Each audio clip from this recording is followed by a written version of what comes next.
Good afternoon. It's my absolute pleasure to have the opportunity to spend some time with the great Eric Sherman. Eric is the perennial author for baseball biographies and has written some of the most memorable biographies over the past, I guess, 20 years or so. Right, Eric? That's right, Greg, and it's great to see you again and to be back on your show. Well, it's great to have you here, and I mean, incredibly moving with some of the circles that you've been moving in, some of the books that you've written previously, and the lives that you've touched. And as we look back to the last time that you and I did one of these and were involved in one of these with regards to the '86 Red Sox. Obviously, we had a chance to talk about some key people and players, and um, obviously the Buddy Harrelson has passed, and the book that you wrote about those '86 Mets and the pilgrimage to visit Tom Seaver was quite the incredible book. And in many ways, when I made the pilgrimage up to Boston, to Fenway Park, I compare that book to the wonderful book, The Teammates, uh, which was written about the final visit of four of Ted Williams' teammates to go visit him. And in many ways, I saw a lot of comparisons to that. But you certainly have written, some of the most memorable books. And this one that you've written now is really one I think that for a lot of people hits home. For me, it was really kismet because when I reached out to you, I was walking with my sons through the Boston Garden and saw a beautiful painting of the great Dewey Dwight Evans in the Boston Garden. And if you go through the Boston Garden, there's a lot of memorabilia from the different teams, but there is not a painting of any other Red Sox player other than Dwight Evans. So Dwight Wow, Evans means a that's lot amazing. to Wow, a I lot of didn't people. realize that. That's terrific. Yeah, yeah. So I'm doing most of the talking right now, but I'll turn it over to you in terms of what what was your motivation behind writing this book? How did it come to pass? And what was that experience like? Yeah, so like you mentioned, I've written a total of 9 books on baseball, but they all have one thing in common. They all transcend the sport. So they all delve into tremendous challenges and obstacles that these ball players that I write about, these teams that I write about, they try to overcome. And sometimes they're successful and sometimes they're not. You touched on the '86 Mets and some of the trials and tribulations, some of their greats like Dwight Gooden and Darryl Strawberry and Lenny Dykstra have had off the field as well as on the field. You touched on the '69 Mets book that I wrote entitled After the Miracle, the pilgrimage that Art Shamsky and I organized along with Jerry Kuzman, Buddy Harrelson, Rocky Swoboda, to go out and see Tom Seaver, whose health was failing at that time, to make one last trip, one last road trip out to see Tom Seaver and to get those '69 Mets back together again. And so the most recent book with Dwight Evans, entitled Dewey Behind the Gold Glove, which was just released a couple of months ago. Everybody knows that Dwight Evans was one of the great right fielders of all time. Everybody knows about his rifle arm and about the 8 gold gloves. Most people know about his offense, but not everybody realizes that he had more home runs than any American leaguer in the decade of the '80s. Uh, Not everybody knows he had the most extra base hits of anybody in all of baseball during the decade of the 1980s. But very, very few people knew the challenges that he faced at home while he accomplished all that he did over his 20 years in the big leagues, 19 years with the Red Sox. He helped raise 2 boys with a terrible disease called neurofibromatosis. It's NF for short. And basically, tumors form on the nerves and in the neck area of the people that suffer from neurofibromatosis. And in many cases, it develops into brain cancer and ultimately death. Dwight lost both of his sons a few years ago and felt it was a good time to write a book about what it was like to have the career that he had. I'm sure we're going to touch on this a little bit more in a bit, but playing in the 75 World Series, playing in the 86 World Series, both World Series that the Red Sox came up on the short end, but both two of the great World Series of all time, and something that Dwight can appreciate. And he starred in both World Series and had one of the greatest catches of all time in that memorable Game 6 of the 75 series against the Cincinnati Reds. But doing it all while coming in and outside of hospitals, sleepless nights. Both sons had over 40 surgeries each. The stories are just remarkable. Greg, he tells this one story, how, one of his sons was just coming out of surgery. It was a sleepless night, and Dwight's getting ready to leave, and his son goes, "Dad, would you do me a favor? Would you hit me a home run tonight?" And Dwight says, "You don't realize how, what a tall order that is." So he goes, "Okay, I'll try." And then his son asks for another favor to hit 2 home runs that night. And Dwight's like, "Okay, I'll do the best that I can." And sure enough, August 30th, 1982, Dwight Evans hits 2 home runs for his son and throws in a triple for good measure. It's just a remarkable feat. But there are all kinds of those stories throughout the book, and it just lends to what a special player and person Dwight Evans was and still is today. Yeah, and talk about some of these accomplishments. As I took a look and delved back further, in that 75 World Series, if he did not make that unbelievable, spectacular catch, um, and had Joe Morgan, in a position where he would have been off base, there would not have been a Bernie Carbo. There would not have been a Carlton Fisk home run. So, I mean, that in and of itself, defensively, he's one of the monumental and all-time greats, and really is underrated. Uh, Truly. Yeah, absolutely. Well, the Bernie Carbo home run happened in the 8th inning.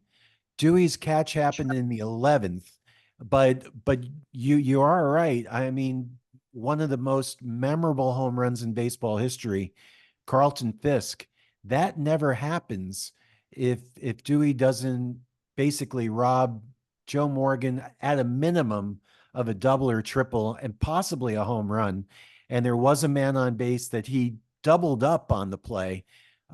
He had the wherewithal after making that catch in the right field corner to spinning around and firing it back home. And it's just a remarkable play that ended the top half of the 11th inning for the Reds, and really turned the game around and enabled Fisk to come up and hit that memorable home run the next inning. Um, but yeah, he was a phenomenal outfielder. One last comment on that play. Sparky Anderson, the Hall of Fame manager of the Reds, called it the greatest catch he had ever seen. High praise coming from Sparky for sure. For sure, for sure. I mean, it really begs the question at this point. The second most games played as a Red Sox, other than the legendary Carl Yastrzemski. Got to ask the question, because I know you spend a lot of time in Cooperstown. Why is he not in the Hall of Fame at this point? I think he's had a little bit of bad luck. It's been the timing a couple of times. So when Dwight certainly has the credentials, both offensively and defensively, and so really, actually, three things, Greg, are working against him. The first is when he came up on the ballot, statistics like war weren't taken into account. And I'm sure your sabermetric viewers know all about that. But it's basically wins against replacement. And that takes into account defense as well as offense. And with the writers of today, they look at that just as much as they do home runs and RBIs. So I think that would have helped him a lot. Um, the There was an article in the New York Times a couple of months ago that said that with war and one of the other metrics that they look at now, that there are only 54 players in the history of the game that had greater numbers than Dwight Evans.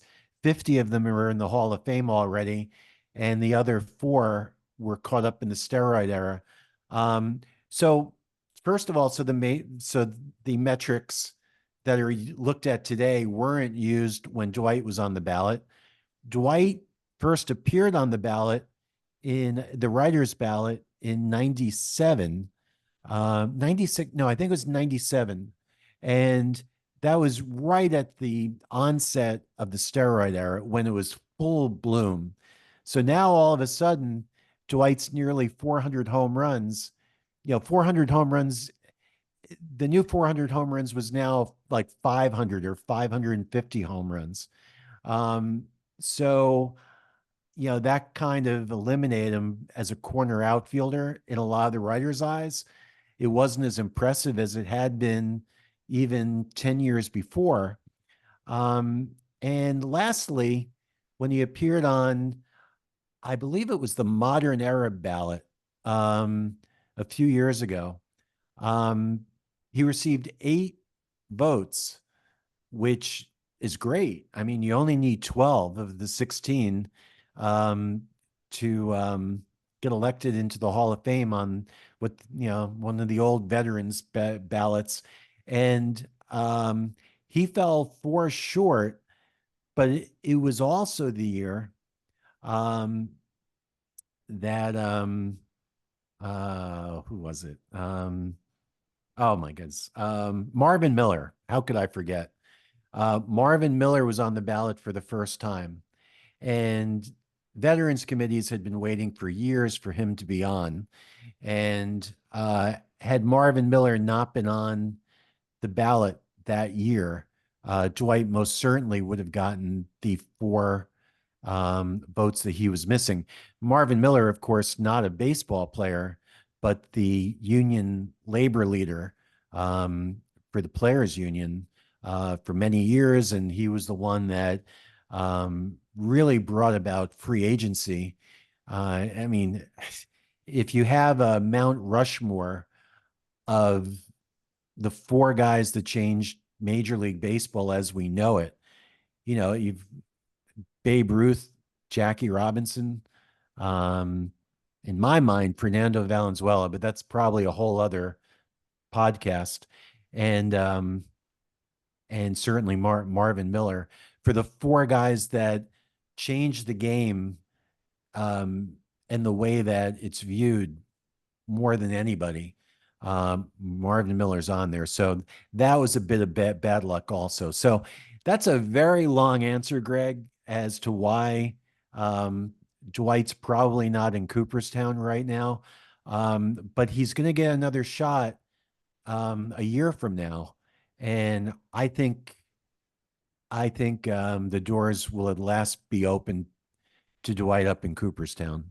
Yeah, let's hope so. Let's certainly hope so. A very quick Marvin Miller experience and story myself. I guess this was about 20 years ago or so. I was attending a banquet and it was a who's who of players that were there. Tony Kubek, who I think was head of the players union at one point, or he had held a high level position as a representative for the players. Yep.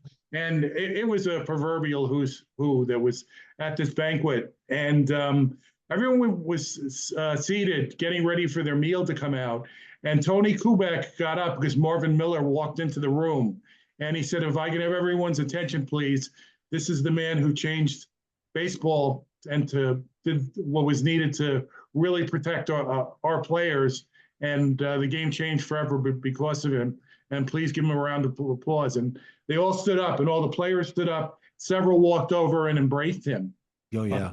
So Marvin Miller, obviously a legendary figure in terms of baseball history, and right on with, in terms of players with impact. So thank you for that. So getting back to the 75 World Series, there's some moments that really touched me, and certainly we've lost some legendary players this year.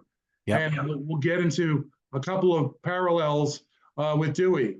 But one that comes to mind, 75 World Series, obviously Pete Rose, who we lost last week, member of the Big Red Machine, player on that team. And I've seen the sound bites of him, running into third base. I don't remember who the third baseman was, if it was Butch Hobson, if he was on the team at that time or not. No, Rico Petrocelli. Okay, but I remember him saying, "This is a heck of a ball game we're playing." But I saw your picture with Pete up in Cooperstown recently. Yeah. So just to get off topic a bit, but there is a tie. Some of your reflections and memories of Charlie Hustle. Yeah, I've been so fortunate, or I was so fortunate to get to know Pete a little bit, really through a little bit through Art Shamsky. They came up together in 1960 they're in the minor leagues together in 1960 in the Reds organization, and they would come up to the Reds together along with Tony Perez. He was a part of that trio, and really the birth of the Big Red Machine. And Art and we co-authored after the Miracle on the '69 Mets, but I got to know Pete, up in Cooperstown. I recently saw him in White Plains, New York, just a few weeks ago. And what I loved about Pete was he absolutely loved baseball and always had some great stories. And, if it wasn't for the gambling, I think his legacy more than anything else would have been his smile. He always had a warm smile when he talked about baseball. It's kind of ironic in a way. He committed the mortal sin of betting on baseball, even if you bet on your own team. I mean, if you're the manager, I mean, say one night you have, $5,000 on the game, and, you're tempted to bring in your closer an inning earlier than you normally would. I mean, what he did, he should never have been able to manage ever again. As far as keeping out of the Hall of Fame, I think it's something different, but he really loved the game, even though he committed the worst possible crime you could. He would have gone on to become baseball's greatest ambassador. I mean, he would have been that guy that traveled around the world and promoted the game. He would have been the guy that would throw out the first pitch at ballparks all around the country. If he didn't get caught up in what truly was a gambling sickness, much like how people are addicted to alcohol or become addicted to drugs. I mean, Pete, his addiction was gambling, and it cost him everything. And I would have liked to have seen baseball be a little bit more sympathetic regarding his plight, because it was clear to me from my conversations with him that he loved the game. His recall for every at bat that he ever had was remarkable. And that's very true with the great ones. Wade Boggs, who I interviewed for my book Two Sides of Glory, was the same way. I mean, they'll recall every at bat that they ever had, what the weather was like, what what temperature it was. If the wind was blowing 10 miles to the west, they could tell you that. And they could certainly tell you about all the pitchers and of course the pitcher that was on the mound. Pete Rose was like that. And it was just a tragedy that the person that loved the game like he did and played the game harder than anybody in the history of the game is it was and is kept down to the Hall of Fame. I wrote a book with Steve Blass, the great Pirates pitcher, of which Steve Blass disease is coined. He was a tremendous pitcher, and then one day, um, through a malady that is still to this day unexplained, couldn't throw the ball straight anymore. And when he could, when he would groove one, he was hit hard, it and his career suddenly ended a year after going to the All-Star game, 2 years after pitching in the World Series, winning 2 games against the Orioles. But Steve Blass told me that there was one player in the history of the game that he faced that he would actually take out his wallet and pay for tickets to bring his boys to see play, and that was Pete Rose. Just an extraordinary player was Pete. Was still hustling up the first baseline after a walk well into his 40s, still diving head first into his 40s. He just had such a tremendous respect and fire for the game. And so if anyone deserved to be in the Hall of Fame, it was him. Certainly, a line at the bottom of his plaque would be that he bet on baseball. Um, but he should have been put on the ballot. The writers should have decided for themselves if he was deserving of the Hall of Fame, and he should have been on the Veterans Committee's ballots as well. But to be kept off the ballot um, altogether, I think was really wrong. The Hall of Fame is not made up of Boy Scouts, that's for sure. And so he should have been given a shot. Maybe he will one day, which I kind of think at this point, Greg, would be kind of sad. Um, it would almost turn my stomach if he got voted in now, um, because he would really have loved that day in the sun. Yeah, and my interaction with him also, it was unbelievable, Eric. It was almost savant-like in terms of the level of recall. But not only that, it was clear that his love for the game still remained. I guess this was about 6 or 7 years ago. I had a chance to have a conversation with him, and he knew every move that each manager was going to make or second guess a decision. And this was with contemporary players. And it's a tragedy from the standpoint of he could have offered so much back to a team in terms of an advisory role. Or again, that type of an ambassador that it's truly one of the saddest tales in professional sports and certainly in baseball history of how it ended for Pete. And the fact that he had to, go from city to city with autograph shows just to really sustain himself when he should have been in a position as an immortal, didn't need to be the case. So really unfortunate, and I was obviously, like most people, very saddened by his passing. Yeah. So along those same lines, I know in the book that you had written about Dewey being a huge fan of the great Willie Mays and wanting that number 24. So if you could share a little bit about that, because obviously we lost another immortal player this year in Willie. Yeah, absolutely. So Dewey, he chose number 24 because Willie Mays was his hero. And there is a story in the book. The Red Sox were playing the Mets in a spring training game. It would have been back in 1973, because that would have been Dewey's first full spring training. And he saw Willie, and he just couldn't get up the nerve to go over and see him. Imagine a big leaguer, even though he was, he only had a month's worth of major league service time at that point. He came up in September of 72, and he just couldn't get up the nerve. He idolized him. Dewey, much of his youth was growing up in Southern California.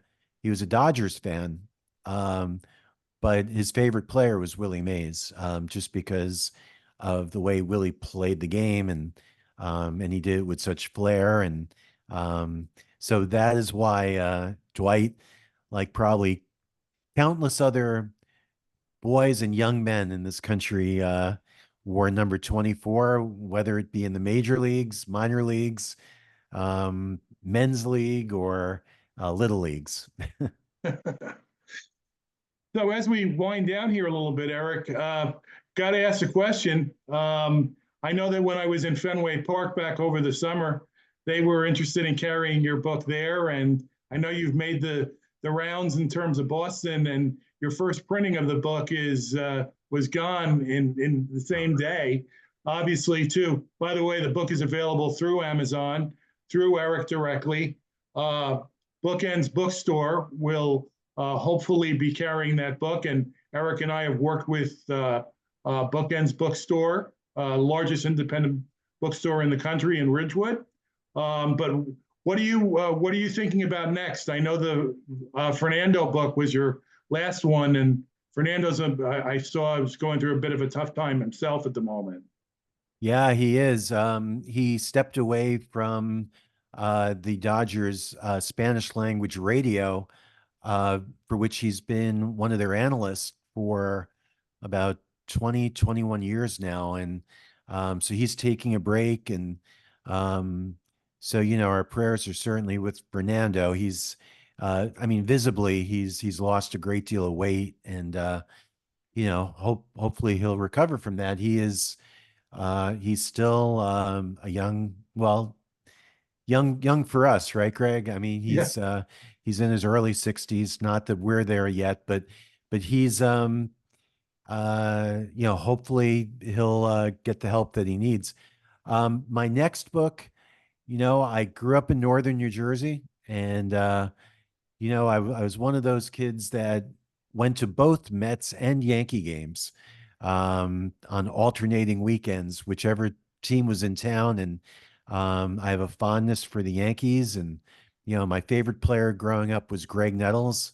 I played third base and wore number 9 all those years. And so I'm not doing a book with Greg Nettles, but my next book, my 10th book, I am looking at doing my first Yankee related book.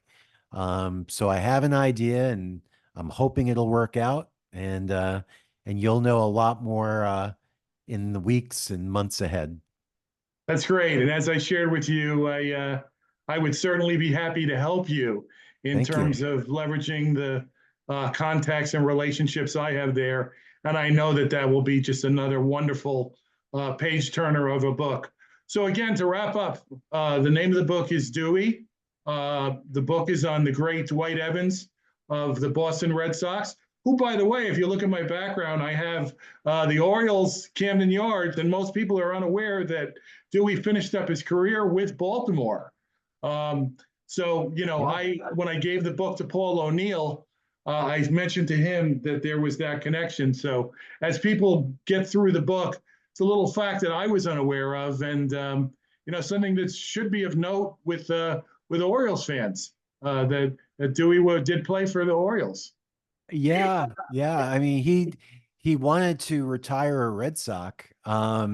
He gets asked from time to time, why did you leave the Red Sox? Why'd you go to Baltimore? And that was not his choice. The Red Sox had decided that they weren't going to sign him, and so he felt he still had a little bit of baseball left, and he ended up in Baltimore. But that's the only reason.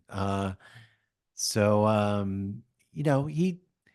he enjoyed his year in Baltimore. I mean, he got to play with Cal Ripken Jr. Um, and some other really great players like Eddie Murray And so he enjoyed his final year in Baltimore, but had it been his choice, I mean, he really would have loved to have ended his career up in Boston, but it just wasn't meant to be. But, you know, he did end up rejoining the Red Sox organization a few years later as a roving instructor. And, you know, he's been with the Red Sox organization. This is his 50th, or this was his 50th year with the organization. And the Red Sox have won 4 World Series since he's been back, and each time he's received a World Series ring, and that means an awful lot to him. And um, so the Red Sox have taken good care of Dwight, as they should. He's regularly up in the legend suites, along with other Red Sox legends like Louis Tiant and Fred Lynn, and Bill Lee's up there, and I think Joe Castiglione's going to join um, that revolving group of Red Sox legends next year. Of course, he's the Hall of Fame broadcaster that just retired this year, and he wrote the foreword to my book, Two Sides of Glory, and I love Joe. And so anyway, yes, I did take note that Camden Yards is in the background in Dwight's final season in the big leagues. Well, again, it's been a pleasure, Eric. I look forward to the next book, doing it again, and any opportunity to talk baseball with you.